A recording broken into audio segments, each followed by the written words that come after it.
It's time for another new Kansas City Spotlight. Here's your host, Lauren Scott. Realizing your identity has been stolen can be a frustrating and scary situation, but there are ways to spot the signs and make sure it never happens to you. I'm Lauren Scott, your host for Kansas City Spotlight, and today I am joined by attorney Micheal Rapp to learn more. Hi, Micheal. How you doing? I'm doing well. How are you doing? I'm doing good. So I need to know, is identity theft on the rise right now? It is. Year over year, for the last decade, it's been almost doubling year after year. So it's definitely on the rise. Okay, so what different types of identity theft are you seeing? You know, most of us are thinking about just a burglar, a Siberian, somebody who buys your information on the dark web and takes out loans in your name.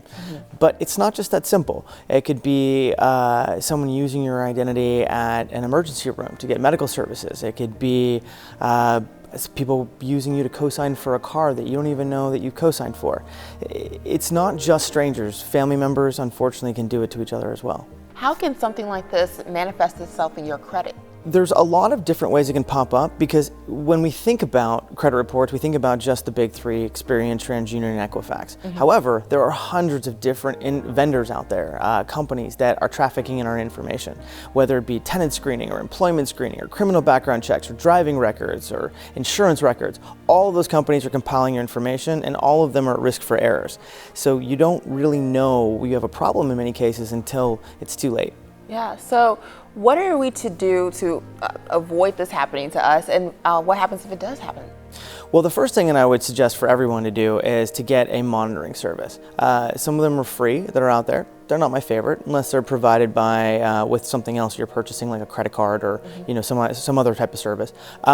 Or you can always go out and buy your own. After you're looking at the information, you know what's in front of you. The next step is to be able to analyze it. And if you don't know how to do it yourself, there's lots of resources out there on the internet, but you can also find an expert to help you. The fun feature of that is if you get an attorney that works in this area, many of us will look at it and help you out with no charge. All right, so where can people go if they want to learn more or get some help?